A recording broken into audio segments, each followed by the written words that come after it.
Braves gens, préparez-vous. Préparez-vous. Soyez prêts et prêtes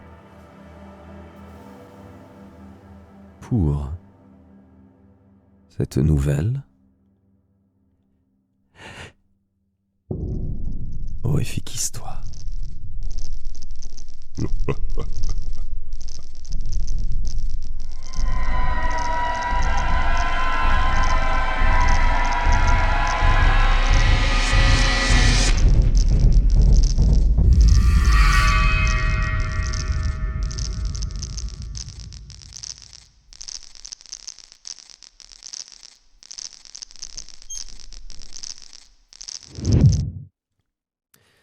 Et ce soir, dans Horrifiques Histoires, pour une fois rare, mais que j'espère ne pas être la dernière, je vais vous lire de la science-fiction.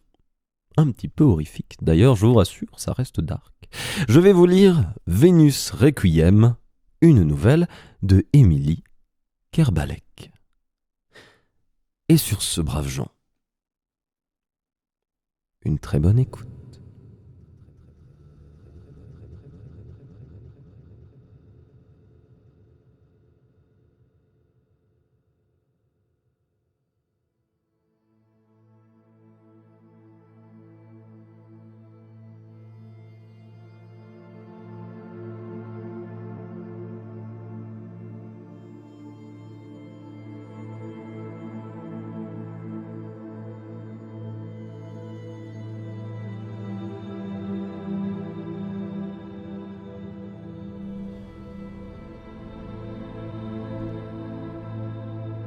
Tout se monnaie en ce bas monde.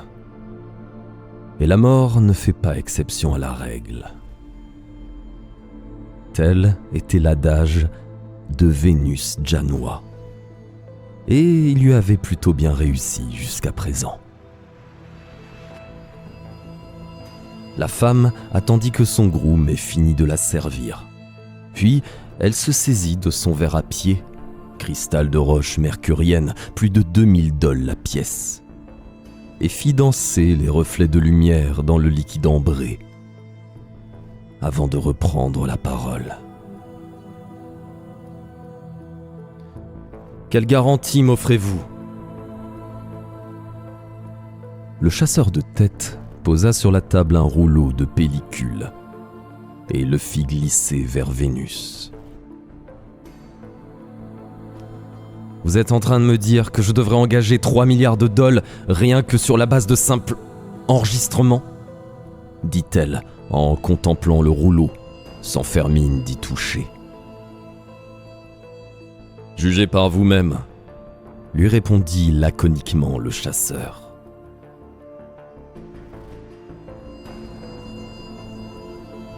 Tyros, c'était son nom. La cinquantaine naturelle, pas une ride trafiquée, le visage buriné par ses incessantes expéditions aux quatre coins du système. Plusieurs années qu'il travaillait pour elle, et jusqu'à présent, il ne l'avait jamais trompée sur la marchandise. Il avait du flair, et s'il avait eu moins de goût pour ses escapades sauvages, il aurait pu devenir un excellent associé. Au lieu de quoi, il se contentait de ses pourcentages minables sur les audimates.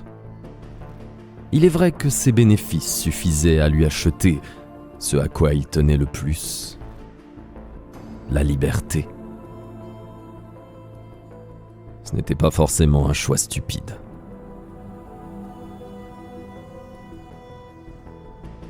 Un instant, Vénus caressa l'idée de mettre l'homme dans son lit.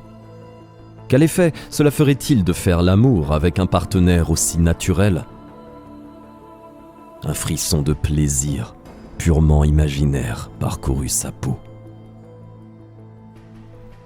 Ce détail n'échappa pas à Tyros, et Vénus le devina à l'éclat discret mais perçant qui anima sa pupille. Elle sourit et reposa son verre.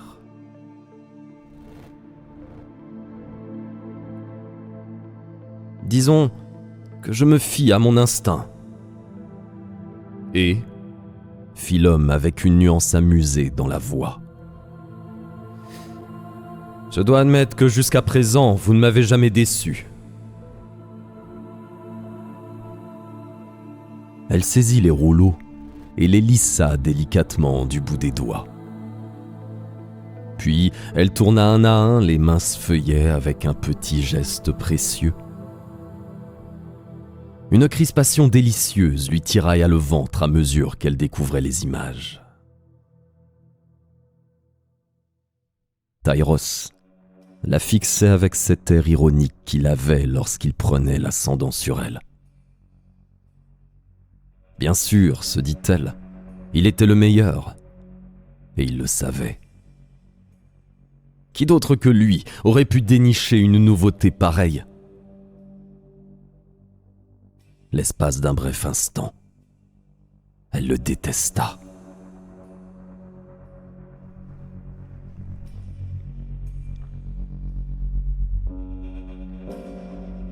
Elle s'efforça de donner à sa voix le ton calme et froid qu'elle adoptait toujours lorsqu'elle discutait affaires.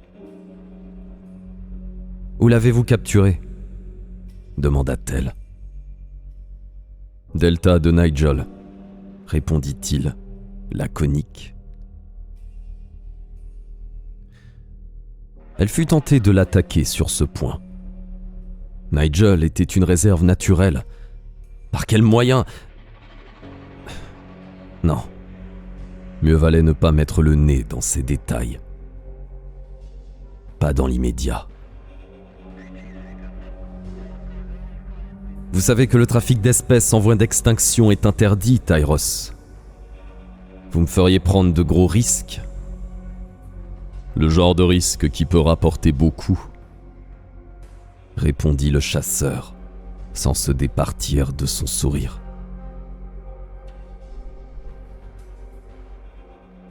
Vénus soupira, puis reporta son attention sur les images qui ondulaient sur le film qu'elle tenait à la main.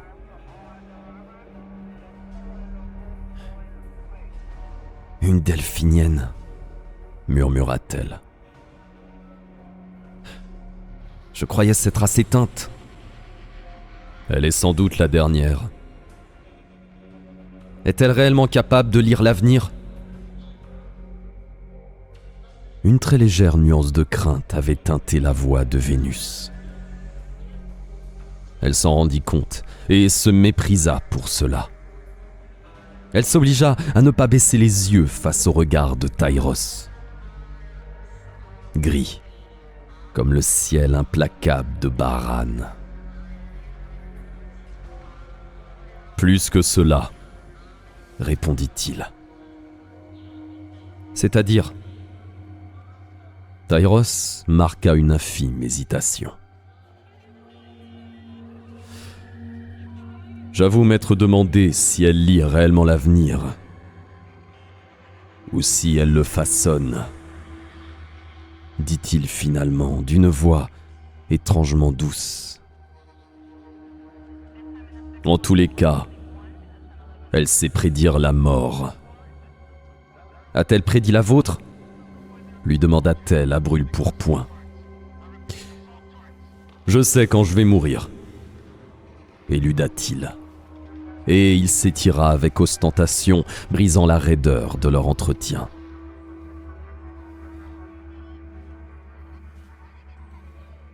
Presque malgré elle, Vénus baissa les yeux vers les mains de l'homme. Noueuse, les paumes calleuses, ongles coupés courts. Quel effet cela ferait-il de les sentir sur sa peau ? Cela la changerait certainement des caresses précises mais convenues que lui prodiguaient les amants fournis par son agence d'escorte. Oui, Tyros était définitivement plus sauvage, plus libre, donc plus excitant. Elle décida de se laisser tenter, si toutefois il acceptait de rentrer dans son jeu.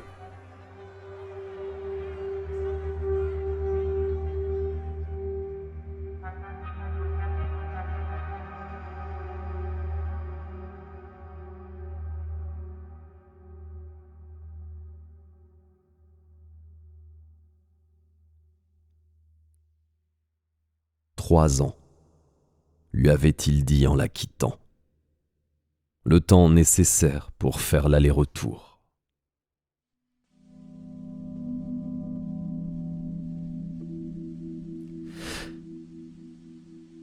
Vénus laissa glisser la soie de ses draps contre ses flancs et se leva sans faire de bruit.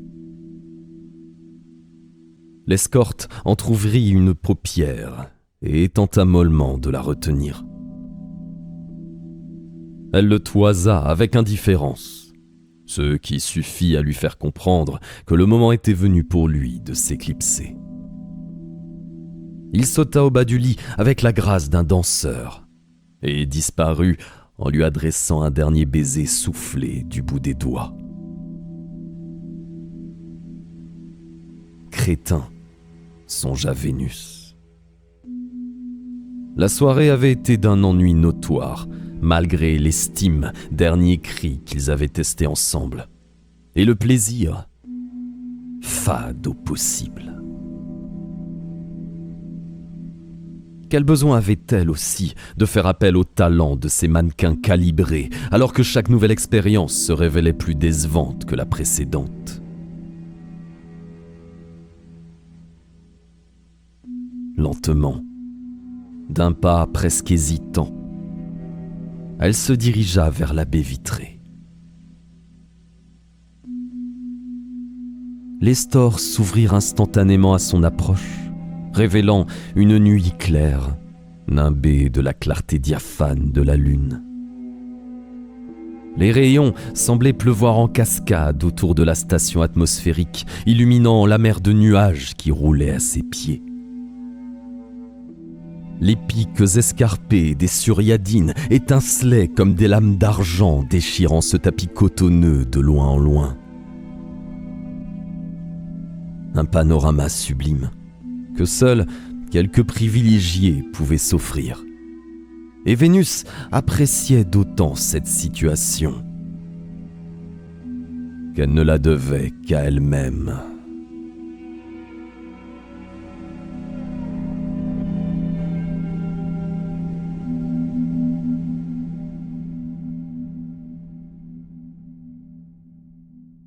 Elle repensa à l'adage en vertu duquel elle avait bâti sa fortune.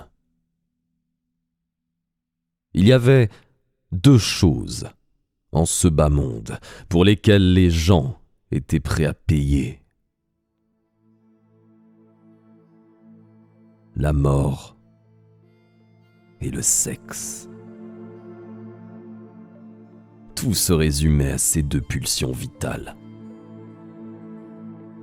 Lorsque ces besoins ne pouvaient plus être assouvis du fait de conditions de vie trop confortables, que devenait-on? Un consommateur qui s'ennuie, et ce consommateur-là avait soif de sensations fortes, car elles lui donnaient l'illusion de la vie.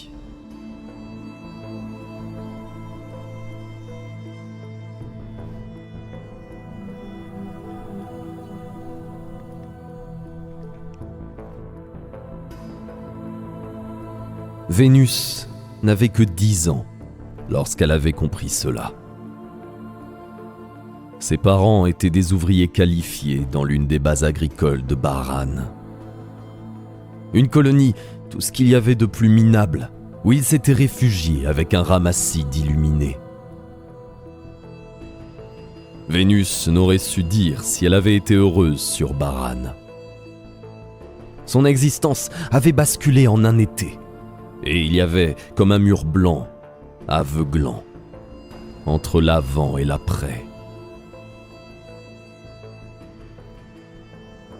Elle n'avait jamais tenté de le franchir. Quel intérêt? Le passé demeurait le passé, quand l'avenir pouvait encore être modelé. Cette année-là, une sécheresse sans précédent avait frappé la planète, accompagnée de toutes les épidémies habituelles. Dans les serres surchauffées, les plants de tomates pourrissaient sur pied, les citernes étaient vides. Et l'on avait dû se résigner à boire sa propre pisse. Tout puait la mort, une odeur de vache crevée qui vous rentrait dans les tripes et ne vous lâchait plus. Les colons avaient réclamé une évacuation d'urgence qui n'était jamais venue.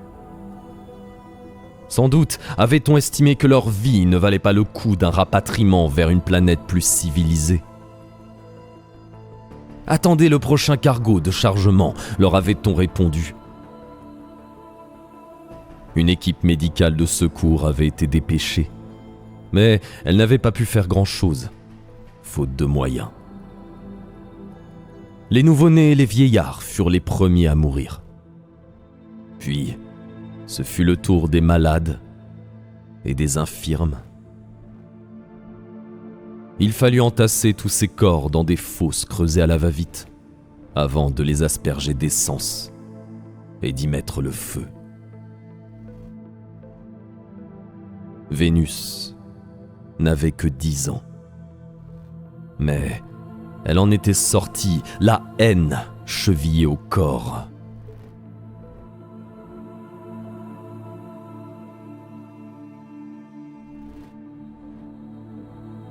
C'est en voyant sa petite sœur s'effondrer qu'elle avait eu le réflexe de télévirtualiser son agonie et de la retransmettre en direct via des canaux piratés.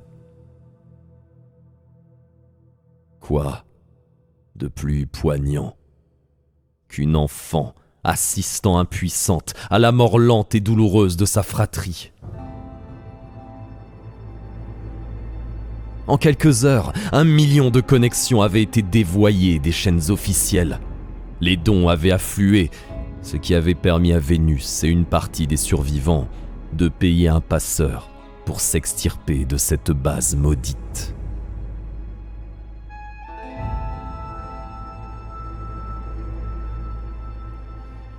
Suite à ce drame, elle était devenue la mascotte des plateaux télévisés. 1 an plus tard, le consortium l'avait embauchée à prix d'or comme présentatrice de ce qui devait devenir la plus célèbre émission de télévirtualité jamais diffusée. L'idée était de partager avec le public l'expérience de la mort, sous toutes ses formes, au plus près de ce qu'elle était, mais en y ajoutant sa touche personnelle. Un savant dosage de candeur et de cruauté, unique en son genre. Son extrême jeunesse avait fait le reste. Le public l'avait tout de suite adopté. « N'avez-vous aucun scrupule ?» lui avait demandé un jour une journaliste. Vénus s'était défendue avec son laïus habituel sur la nécessité de sensibiliser les gens pour faire avancer les choses, et la journaliste s'était faite limoger le lendemain même.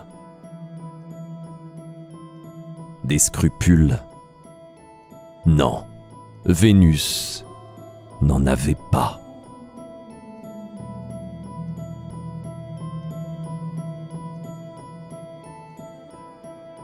Plus tard, elle avait épousé le président du directoire en noces officielles.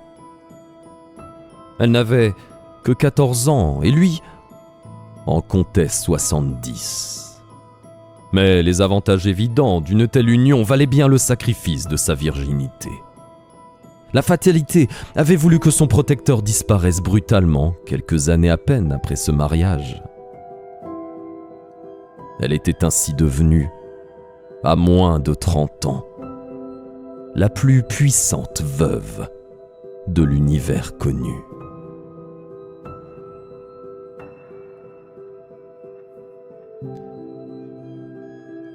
Vénus savait qu'elle venait de loin, et elle se félicitait d'avoir su faire les bons choix et s'entourer des bonnes personnes au bon moment. Ses émissions engrangeaient des milliards, contraignant les politiques à venir lui manger dans la main pour s'attirer ses bonnes grâces. Tout allait pour le mieux, dans le meilleur des mondes. Sauf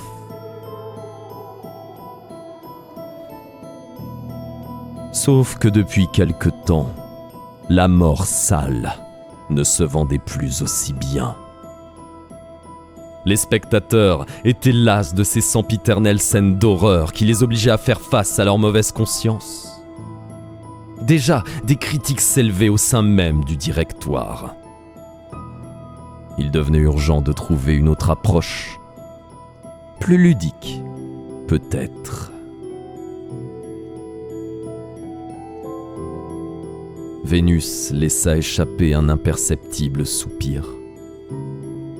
Elle se rendait compte que malgré ses réticences, elle avait placé de grands espoirs dans la nouveauté promise par Tyros.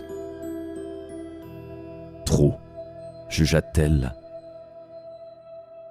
Il n'y avait rien de plus agaçant que de se sentir dépendante du bon vouloir d'un homme.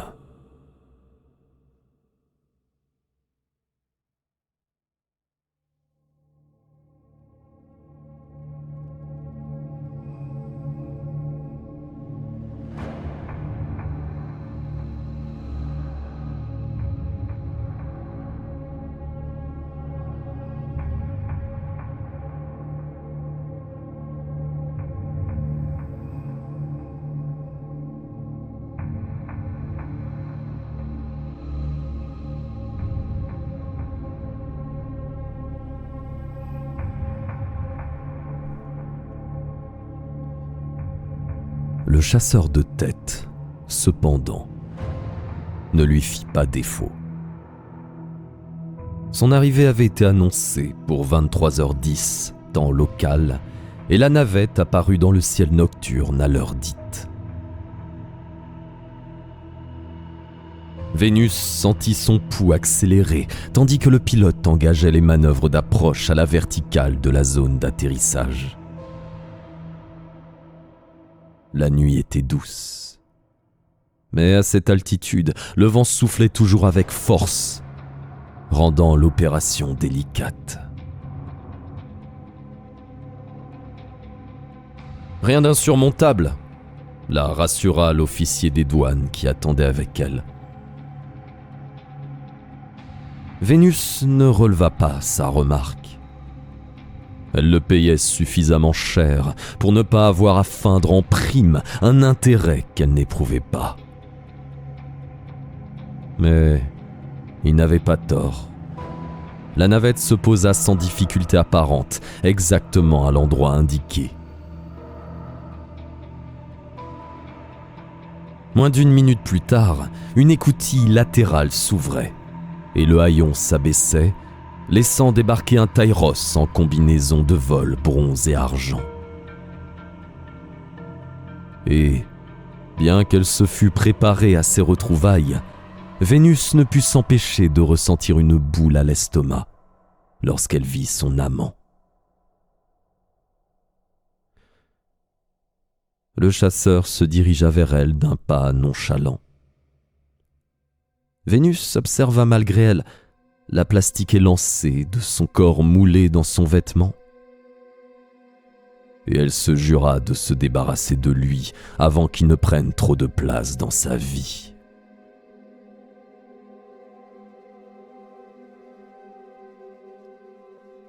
Mon associé Tyros, le présenta-t-elle à l'officier des douanes. Où est la marchandise ? Demanda ce dernier avec raideur. Elle arrive, lui répondit Tyros avec désinvolture.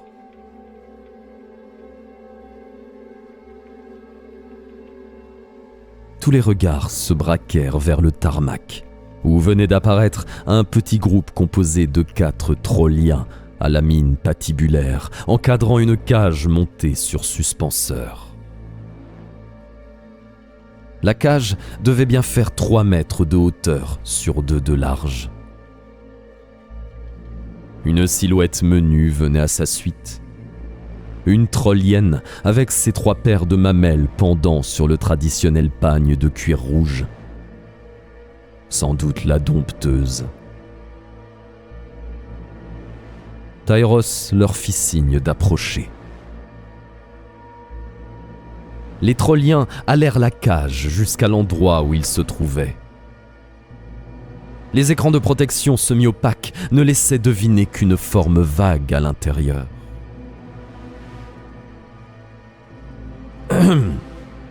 Fit l'officier des douanes lorsque ses techniciens eurent fini de scanner son contenu. Je ne vois rien d'illégal dans ce transfert. D'une main nerveuse, il apposa son sceau sur l'autorisation d'import. « Oubliez-moi pendant quelque temps », leur conseilla-t-il en prenant congé.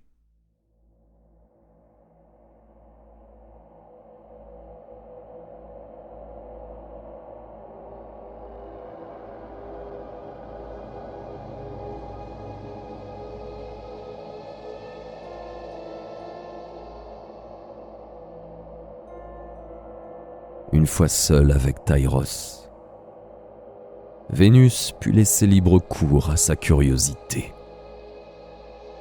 « Minute, jeune dame !» l'avertit le chasseur de tête. « Êtes-vous sûr de ne pas avoir à le regretter ? Que voulez-vous dire ? Rien de plus que ce que je vous ai déjà expliqué. C'est une delphinienne, une oracle si vous préférez, capable de voir votre mort dès l'instant où son regard se posera sur vous.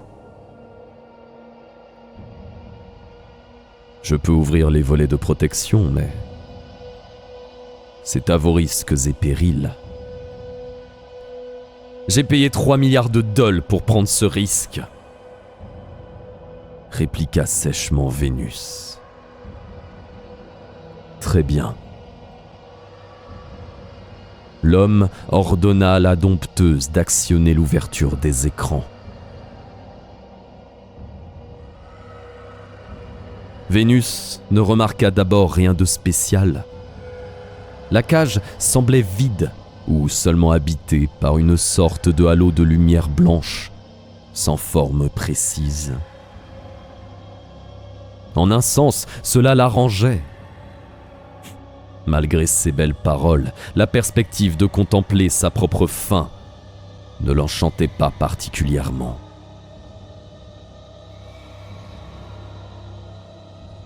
Petit à petit, néanmoins, des formes encore imprécises semblèrent émerger de ce brouillard.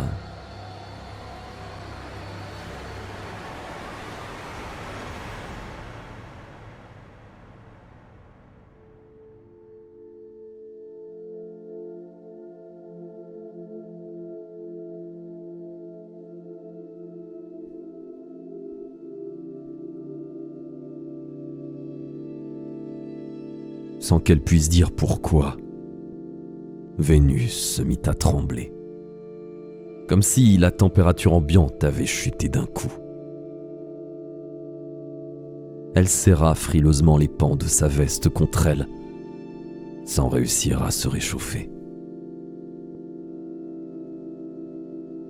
Puis soudain, elle la vit.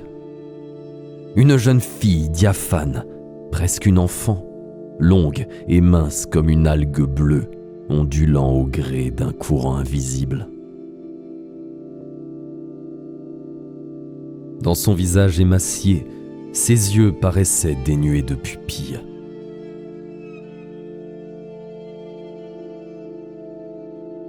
L'enfant se tourna vers elle, ses traits un peu flous, vides de toute expression. Et Vénus eut la nette conscience qu'elle avait été repérée. D'un geste lent, la delphinienne leva ses mains devant elle, paumes tournées vers le haut. Une sorte de bulle de savon limpide sembla se former à même sa peau et s'en détacher, puis une autre et encore une autre. Bientôt, il y en eut assez pour que la créature puisse jongler avec, ce qu'elle fit, mais toujours avec lenteur, comme si elle se mouvait au fond de l'océan. À bien y regarder, ces bulles semblaient contenir de petites images colorées, en mouvement. Intriguant.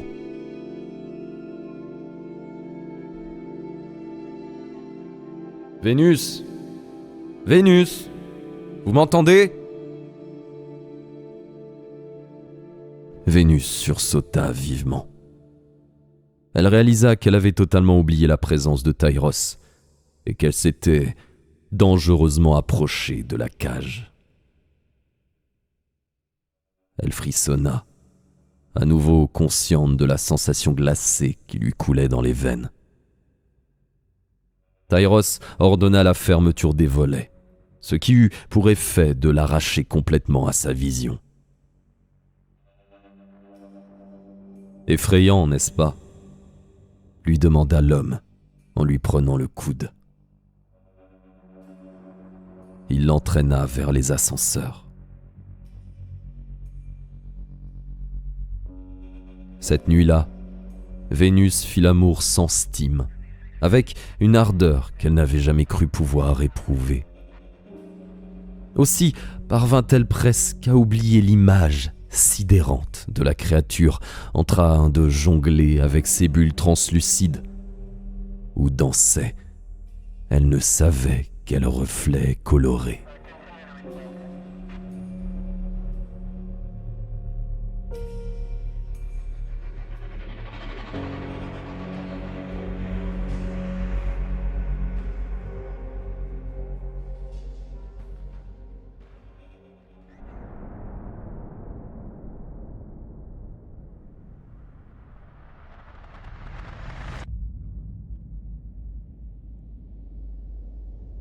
Qu'importe cette vision, se dit-elle le lendemain matin. Un oracle sans prêtresse pour l'interpréter ne valait pas plus qu'un chèque en blanc.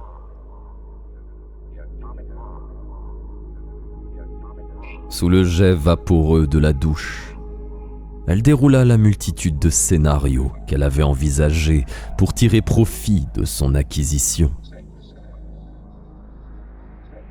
Jusque-là, aucun ne lui avait donné tout à fait satisfaction. Ce n'était pas en vendant des dons de voyance au rabais à des milliardaires hypocondriaques qu'elle rentabiliserait son investissement. Non, il fallait quelque chose de plus novateur, d'à la fois ludique et cruel, quelque chose qui fasse mouche.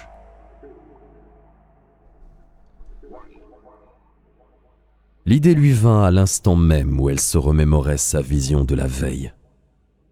Les bulles de la delphinienne lui évoquèrent ces machines à loto qui permettaient de tirer des numéros au hasard.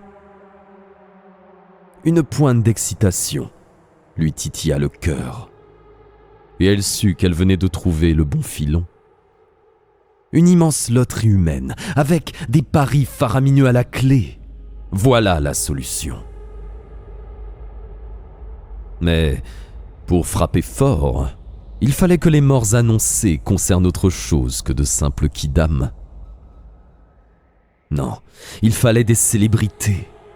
L'enjeu serait autrement plus affriolant. Une sorte de roulette russe à l'échelle interplanétaire qui proposerait en pâture, crash de navettes, overdose, meurtres passionnels et autres accidents hors normes.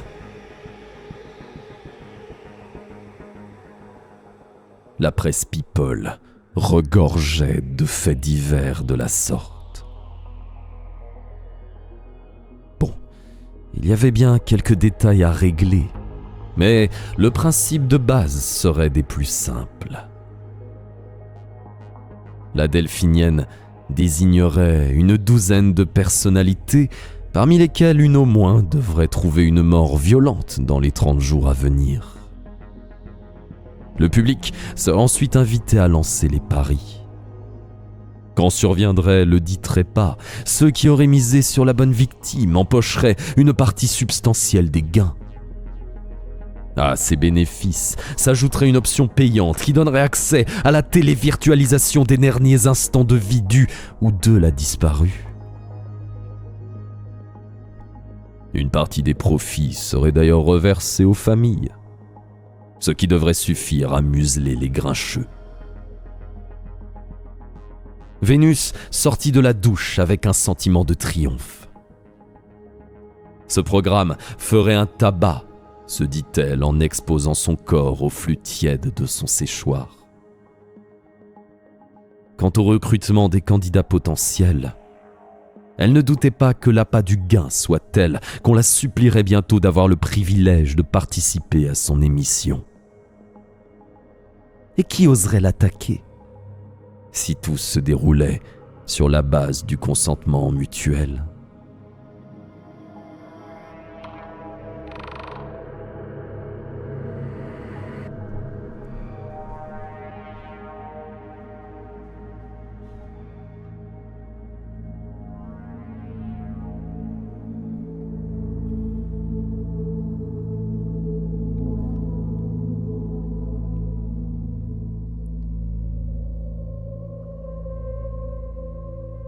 Le succès de l'émission dépassa toutes les espérances de Vénus. Et, comme attendu, une nuée de journalistes avides de scandales fondit sur elle. Vous admettrez tout de même, Madame Janois, que vous outrepassez à nouveau les limites de la morale. Vénus se para du plus avenant de ses sourires. Rouge à lèvres, à la pulpe de bambane, une substance des plus onéreuses du fait de ses effets dermostimulants, et cligna langoureusement des cils, le temps nécessaire pour évaluer celui qui osait la provoquer ainsi. Un pigiste, jugea-t-elle, au costume légèrement trop court, ourlet visible sur des chaussettes délavées. Encore un emmerdeur. Mais détrompez-vous, monsieur Nathan Mo, fit-elle. Voyez-vous, la nature humaine est ce qu'elle est. Violente, cruelle, primitive, pour tout dire. Nous ne sommes finalement pas si différents de nos ancêtres les singes.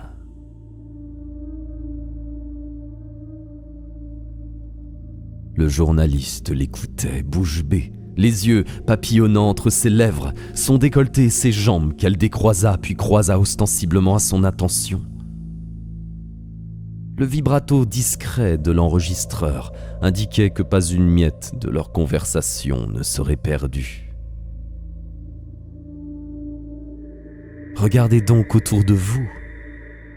Ici et là, dans les confins, la guerre, la misère, l'horreur. Tout cela soigneusement orchestré pour assouvir les besoins de certaines castes privilégiées. Rien n'a changé depuis des millénaires. Alors même que sur les planètes centrales, nous sommes toujours plus nombreux à profiter de l'expansion économique de notre race. Technologie, bien-être, temps de travail diminué. Nous n'avons guère à nous plaindre. Vous ne trouvez pas ?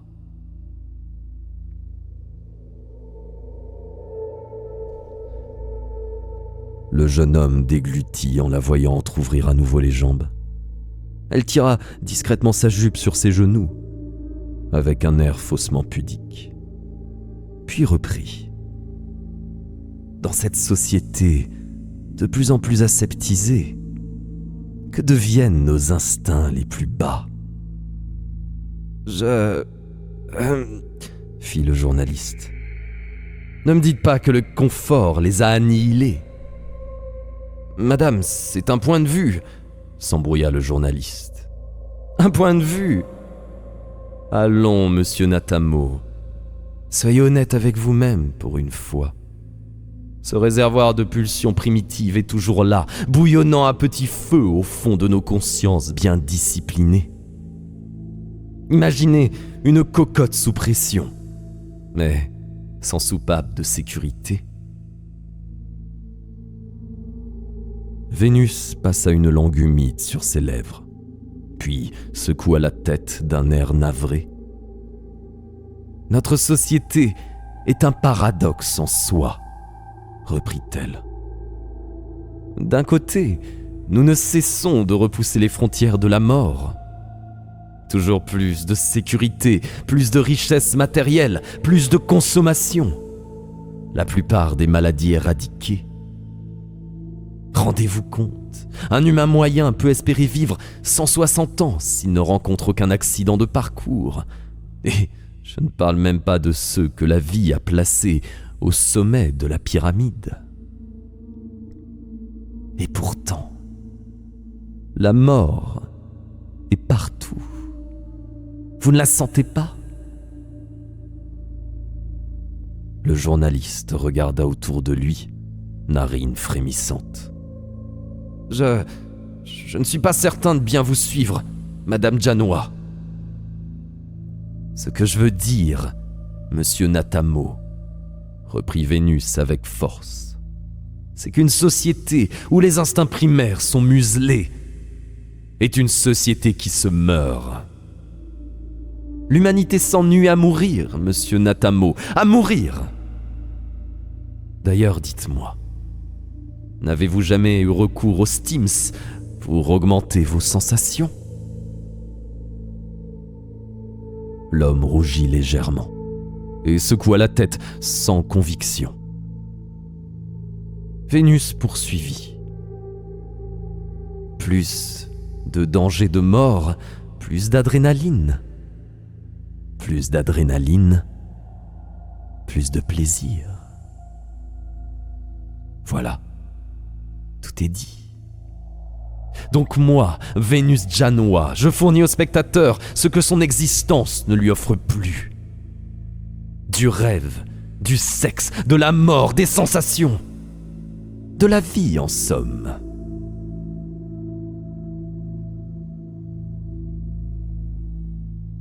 Elle se leva et, attrapant l'homme par la cravate, l'obligea à l'imiter.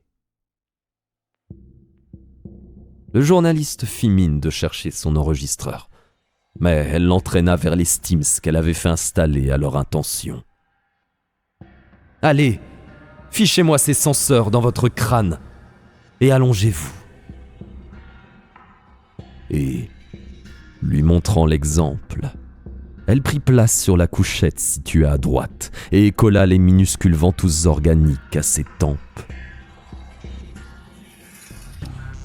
Des illusions, Monsieur Natamo. Rien que des illusions. Quel mal y a-t-il à cela ? Quel programme avez-vous rentré dans la mort d'Eva Dora ? De la haute voltige. Vous m'en direz des nouvelles.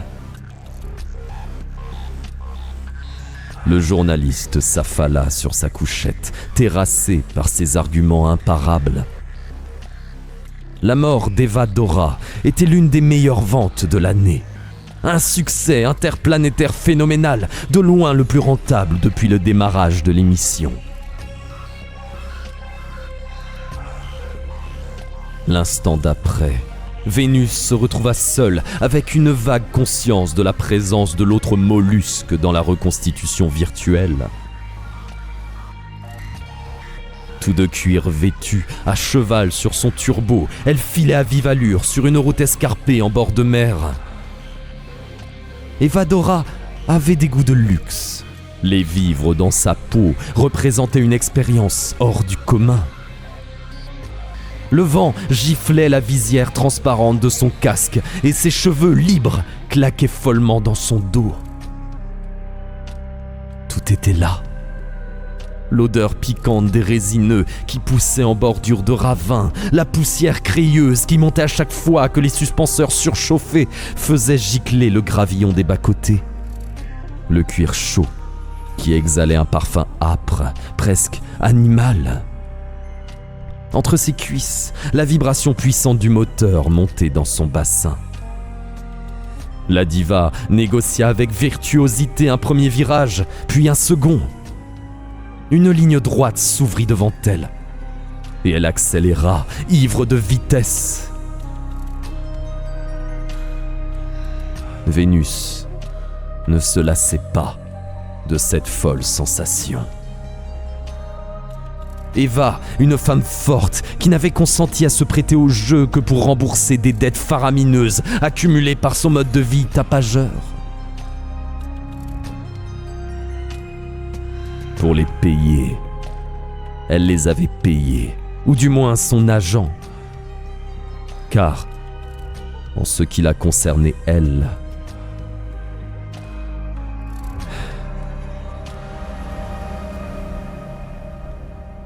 le camion surgit sans crier gare au 3e virage.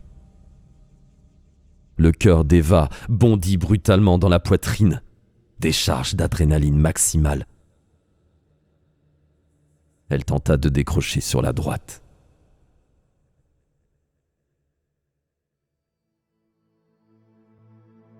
Vénus se débrancha avant le choc final. Ces séances, depuis quelque temps, lui étaient devenues insupportables. L'instant ultime où une vie bascule, cette stupeur incrédule, puis les quelques secondes que dure l'agonie. Non, c'était trop.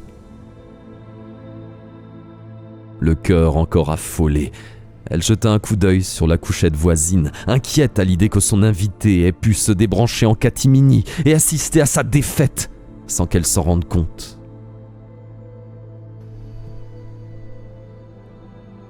Ce n'était pas le cas. Le journaliste était toujours plongé dans sa réalité virtuelle. Son corps parcouru de frissons, ses mains jouant à vide devant lui, comme s'il tentait de se retenir à un guidon imaginaire. Son pantalon sur le devant était humide. Il avait joui, le salaud, comme tous les autres avant lui. Vénus le laissa se dépêtrer avec ses censeurs lorsqu'il en eut fini. En la quittant, le jeune homme avait le visage pâle et défait. Mais ce frémissement dans l'œil, cette lueur à la fois honteuse et hallucinée, oserait-il pondre son article à présent ? Sans doute, jugea-t-elle. Ceux qui criaient au loup n'étaient pas, et de loin, les plus irréprochables.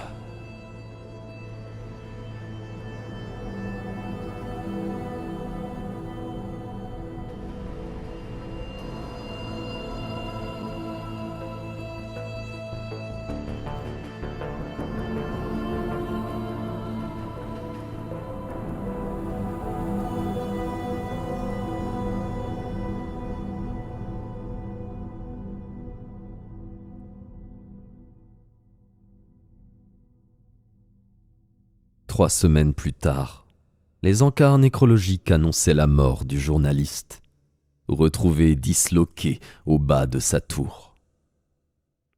Un suicide avait conclu l'enquête. Vénus se demanda si elle l'avait trop malmené et en conçut une certaine culpabilité. Elle était loin de se douter de la conversation qui se déroulait à quelques milliers de kilomètres de là, dans un bureau lambrissé, où ceux qui avaient leurs entrées se comptaient sur les doigts de la main.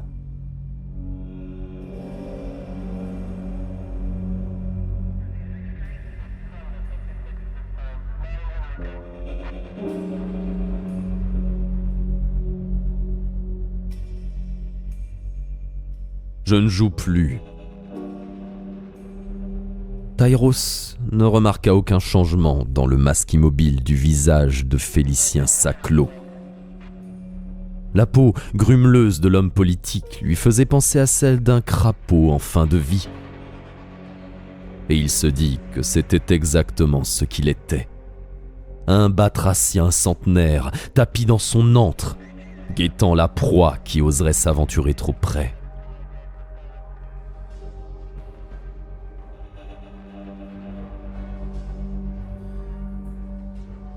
Le président poussa finalement un long soupir et hocha la tête. « Vous êtes dans la merde jusqu'au cou, Tyros. Je ne vois pas en quoi. Il me suffirait de lever le petit doigt pour que vous vous retrouviez dans le même état que ce pauvre pigiste. Comment s'appelait-il déjà ? Natamo. Le journaliste qui avait interviewé Vénus 3 semaines auparavant avait eu la mauvaise idée de fouiner dans les dessous de l'émission phare des studios Alphabet. Tyros avait pris soin de faire appel à des professionnels compétents pour se débarrasser discrètement de ce gêneur. Le même genre de tueur qu'il diligentait auprès des personnalités désignées par la loterie humaine imaginée par Vénus. Il était bien placé pour savoir que ces hommes de l'ombre ne laissaient jamais aucune trace derrière eux.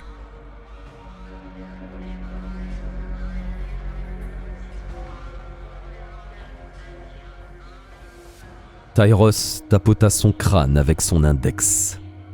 « J'ai là un petit objet ridicule qui s'appelle un capteur de télévirtualité. Je suppose que vous connaissez le principe. Cela devrait vous faire réfléchir. » Une ombre grise passa sur le visage de l'homme politique. « Voyons, Tyros, ne soyez pas déraisonnable.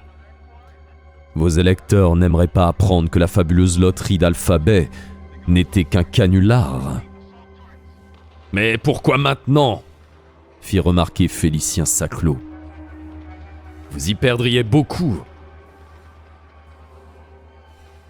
Tyros repensa aux sommes monstrueuses engendrées par l'émission. Tout le monde s'était enrichi, du spectateur moyen qui pariait d'idole jusqu'au président du parti qui misait des millions. Sans parler des bénéfices collatéraux. Disons, Félicien, que l'argent n'est pas ma motivation principale. Ah, et quelle est-elle, si ce n'est pas trop indiscret ? Je ne suis qu'un modeste chasseur de tête, vous savez. Et j'ai atteint l'âge où l'on aspire à une vie plus paisible. Et ce disant, il déposa son badge sur le bord de l'immense bureau d'acajou verni. Sans ce badge, plus d'accès au couloir privé du gouvernement. Vous êtes certain de ce que vous faites ? Absolument certain. Tyros quitta le bureau de Félicien Saclo d'un pas calculé.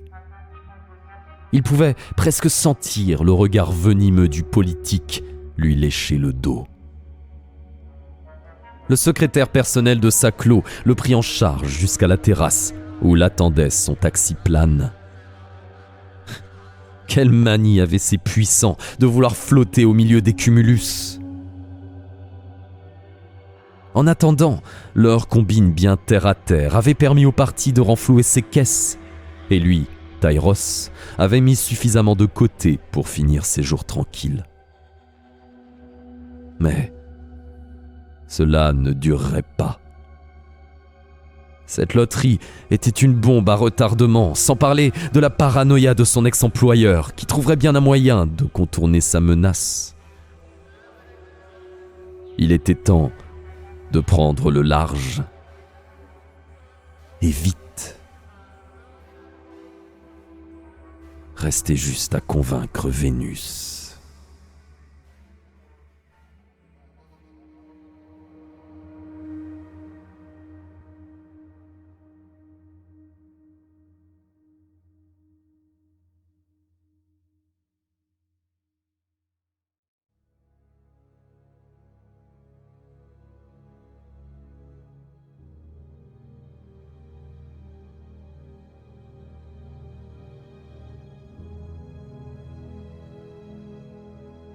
La jeune femme jeta négligemment un billet de 20 dollars et commanda une bluetta.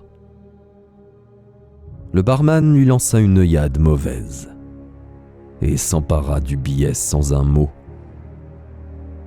Vénus se demanda avec un soupçon d'inquiétude s'il l'avait reconnu, Mais une vérification rapide dans le miroir opposé au comptoir suffit à la rassurer sur l'état impeccable de son camouflage.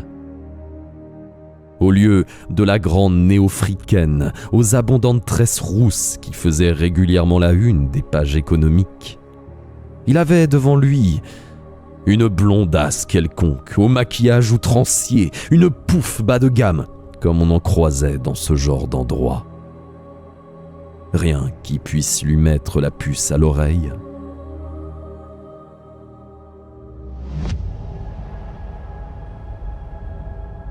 Vénus coula un regard méprisant sur la piste où se trémoussaient quelques couples au son d'une mélopée langoureuse.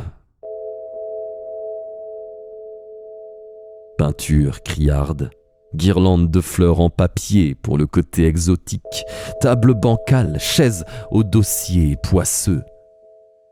Un jeune coq qui attendait sur le bord de la piste amorça une tentative d'approche dans sa direction. Elle se détourna, regrettant d'avoir accepté l'invitation de Tyros.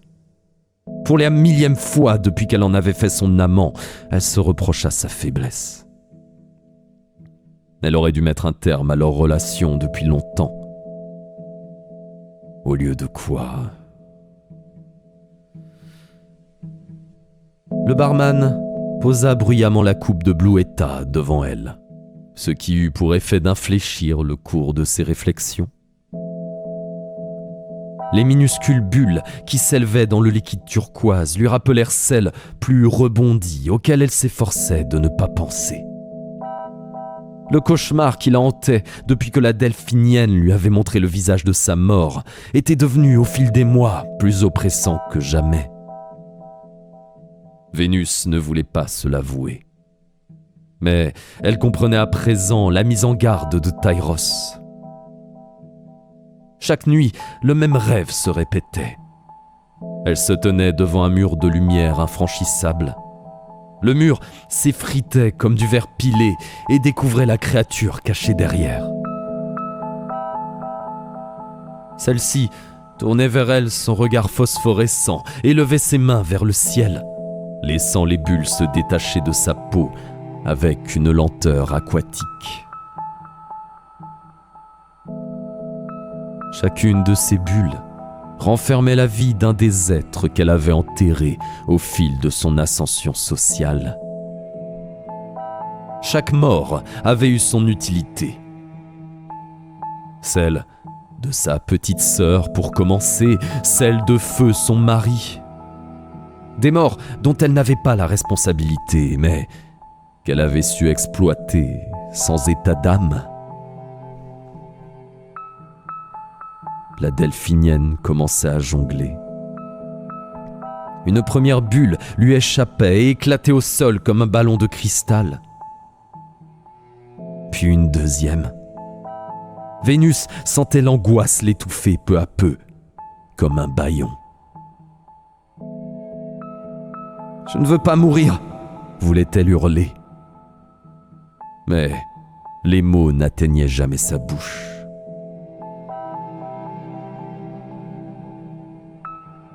La delphinienne continuait son numéro sans se soucier des lames de verre qui jonchaient le sol.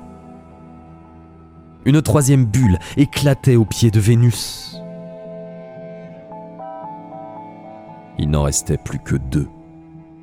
Et elle savait avec certitude que l'une d'elles lui était destinée.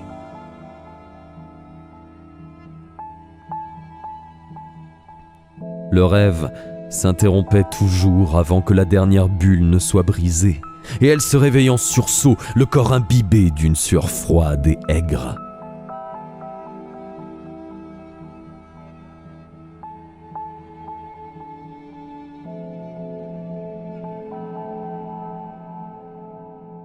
Vénus attrapa sa coupe de Bluetta et y trempa ses lèvres, laissant sur le rebord la marque grasse de son rouge à lèvres.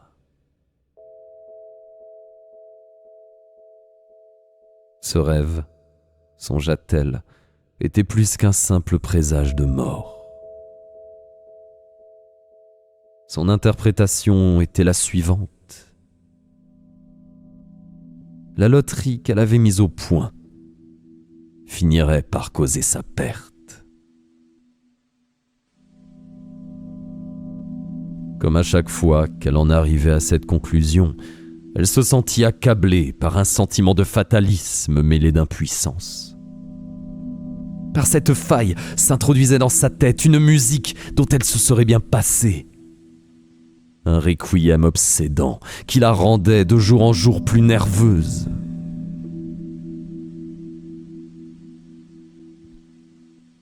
Fragile comme du verre, songea-t-elle en faisant teinter sa coupe du bout de son ongle. Elle conclut avec amertume que, quel que soit le nombre d'années qui lui restait à vivre, ses instants seraient désormais entachés par l'angoisse inéluctable de sa propre fin. Un comble pour une femme qui avait fait de la mort son fonds de commerce.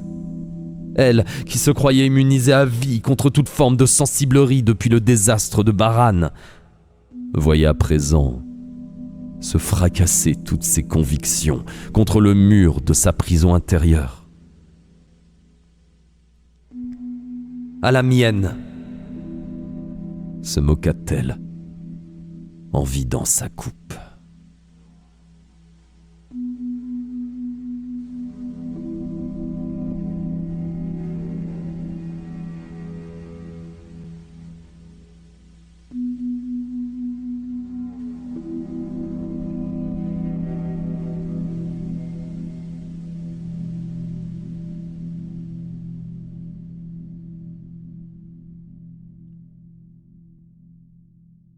Vénus avait déjà quelques vers à son actif lorsque Tyros se glissa sur le tabouret vacant à sa droite. « Tu es en retard », remarqua-t-elle. Son ton était froid et factuel. « J'ai eu un imprévu », lui répondit-il. Comme toujours en sa présence, Vénus sentit sa peau s'électrifier. La musique choisit cet instant pour s'arrêter pendant quelques secondes. Puis elle reprit sur un rythme plus langoureux. Vénus se pencha vers son amant et posa sa main sur son bras. « Dansons », lui proposa-t-elle. Tyros parut hésiter, ce qui suffit à la dégriser. « Tu ne m'as pas fait venir jusqu'ici pour rien », dit-elle en retirant sa main. « Non », lâcha-t-il. Quelque chose dans son ton la fit frémir. « Il ne nous reste que peu de temps, alors je vais faire simple. J'ai un marché à te proposer. Pour des raisons qui seraient trop longues à t'expliquer ici, je dois me mettre au vert. » Je vois, fit Vénus. Une rupture minable dans un bouge minable, songea-t-elle. Voilà tout ce qu'il avait à lui offrir. Quel imbécile elle avait été de se laisser aller de la sorte avec cet homme. Mais elle avait beau feindre l'indifférence, cette déclaration lui faisait l'effet d'un coup de poignard dans le ventre. « J'aimerais que tu viennes avec moi. » Vénus se figea. « Quoi ?» demanda-t-elle. « J'aimerais que tu viennes avec moi, » répéta Tyros. Et il ajouta « Là, maintenant. » Vénus se demanda s'il n'avait pas perdu la tête. Mais elle comprit vite que non. Tyros ne plaisantait pas. « Tu crois que j'abandonnerai tout pour te suivre, toi, Tyros ? Je ne crois à rien. C'est toi qui vas me dire. » Vénus se mordit à la lèvre, puis pivota sur son tabouret pour regarder derrière elle. L'endroit s'était bien rempli depuis tout à l'heure, et une foule dense et moite se pressait sur la piste. J'ai besoin de temps pour réfléchir. Tu as 5 minutes.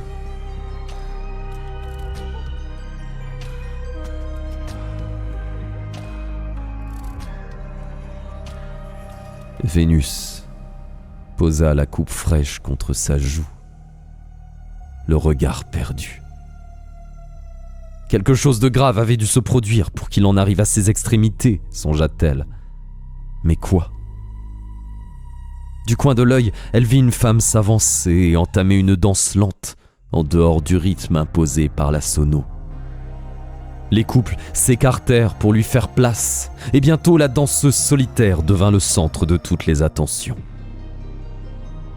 Indifférente au regard des hommes qui épousaient chacun de ses mouvements comme s'ils voulaient la déshabiller, elle semblait envoûtée par une mélopée intérieure dont elle était seule à percevoir les notes. Cette femme, c'est moi, se dit Vénus, frappée par l'évidence. Toute sa vie, elle avait dansé avec la mort, jouant de sa séduction pour mieux asseoir son pouvoir. L'heure était venue à présent de payer l'addition.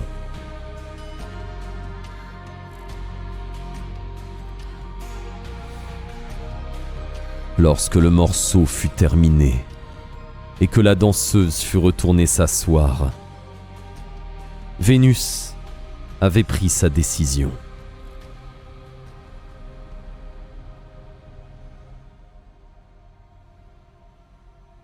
Belle prestation, commanda Tyros. Elle va mourir, et elle le sait, affirma Vénus. Une lueur étrange vacilla dans les prunelles immobiles de Tyros. Puis, il sembla se secouer. « Alors, ta réponse ?» lui demanda-t-il. « Tu te souviens de ce que tu m'as dit quand tu as débarqué avec la Delphinienne sur le toit du consortium ? » ?»« Oui, comme si c'était hier. Mais je ne vois pas le rapport. » Vénus sourit, les yeux noyés dans le liquide turquoise de sa coupe. Quand la trollienne a levé l'écran de protection de la cage, reprit-elle d'un air pensif, j'ai eu cette vision.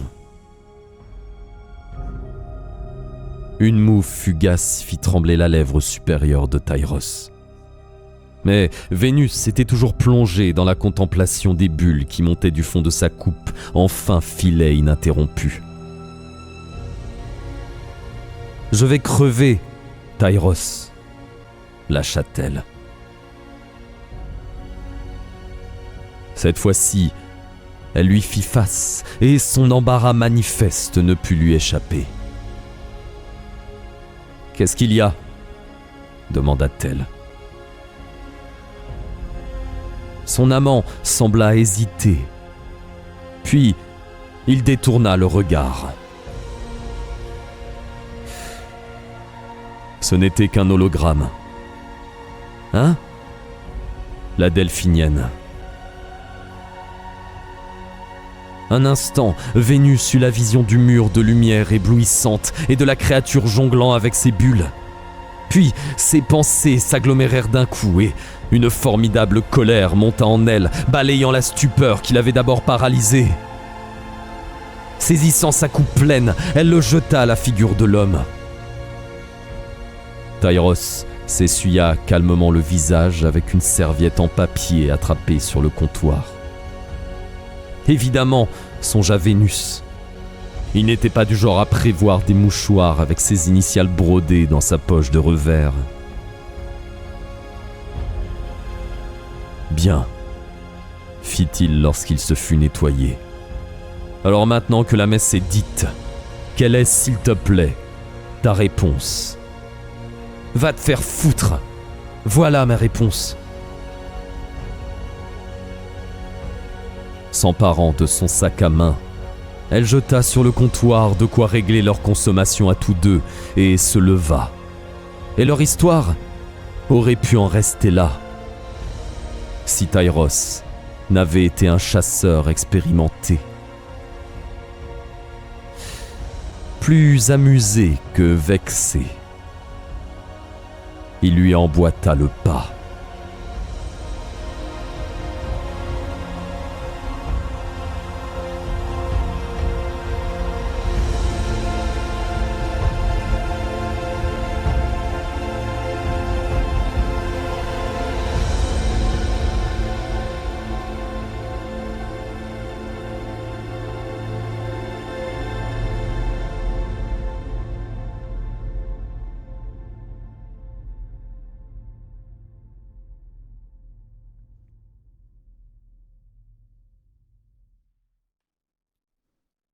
Une fois dehors, dans la bruine tiède de la mousson tropicale, la jeune femme voulut héler un taxi-plane.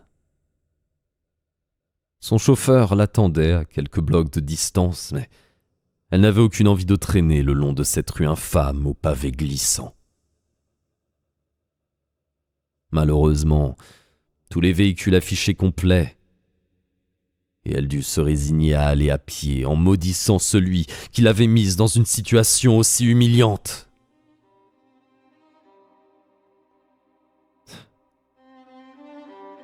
Un canular. Toutes ces angoisses pour un canular, se répétait-elle furieuse. Comme un fait exprès, la pluie se mit à tomber plus drue, détrempant ses nippes bon marché et faisant dégouliner son rimel sur ses joues. « Les salauds !» se répétait-elle. « Il l'avait bien eu !» Des émotions contradictoires bataillaient en elle. Honte de s'être laissée manipuler comme une bleue, colère, mais aussi... Elle s'arrêta net et éclata de rire. Tous ces mois d'angoisse à rêver de sa mort imminente. Ridicule. Et pour couronner le tout, ces fumiers voulaient lui mettre ça sur le dos. Elle fit volte-face, manquant de se cogner contre Tyros qui venait de la rattraper. « Combien comptes-tu lui extorquer ?» lui lança-t-elle. D'abord surpris, le chasseur grimaça, ses dents blanches, teintées de rouge dans la lumière des enseignes qui clignotaient au-dessus de leur tête. « Vénus, dit-il en écartant les bras. Tu ne crois pas que ça suffit comme ça ? Non, coupa-t-elle. Toi et moi, on est de la même trempe. Quel est le gros porc qui est derrière tout ça ? Crois-moi, il vaut mieux que tu l'ignores. Je vais le faire cracher jusqu'à sa dernière goutte de bile, insista Vénus. Je ne prendrai ma retraite qu'à cette condition. Elle attendit. C'était ça ou rien, à lui de voir. Tyros secoua la tête. Trop dangereux, peut-être. Mais c'est moi que tu veux. Pas à ce prix-là, lui rétorqua Tyros. Comme tu voudras. Vénus lui tourna le dos et fit mine de s'éloigner. Ce sera 50-50, lui lança alors Tyros. Vénus revint sur ses pas. Marché conclu. Marché conclu. Les deux amants se serrèrent la main. À peine installée en voiture, Vénus commença à élaborer la stratégie à adopter pour mener à bien sa vengeance. La jeune femme n'avait jamais été aussi en verve. Elle avait toujours caressé l'idée d'une alliance avec Tyros, et le moment était venu de se surpasser. Tous ces salopards méritaient de crever de leur juste mort. Et déjà les idées se bousculaient dans sa tête sur l'art et la manière de les exécuter. D'autant que la vindicte populaire, toujours prête à se réveiller, y trouverait largement son compte. Et cela, se félicita-t-elle, promettait des bénéfices substantiels. Elle avait déjà le nom de l'émission, Mort aux rats. Les oracles de toute engeance n'avaient donc qu'à bien se tenir. Ce n'était pas demain la veille que Vénus Janois, la plus puissante veuve de l'univers civilisé, passerait l'arme à gauche.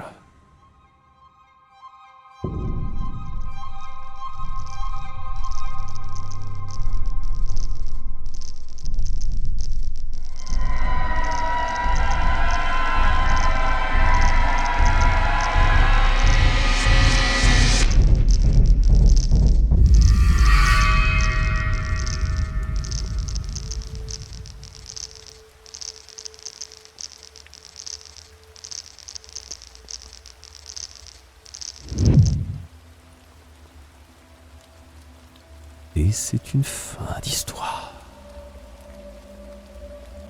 Et c'était donc Vénus Requiem, je le dis mal, Vénus Requiem de l'artiste, oui certes, de l'autrice Émilie Kerbalek. Voilà, brave chant.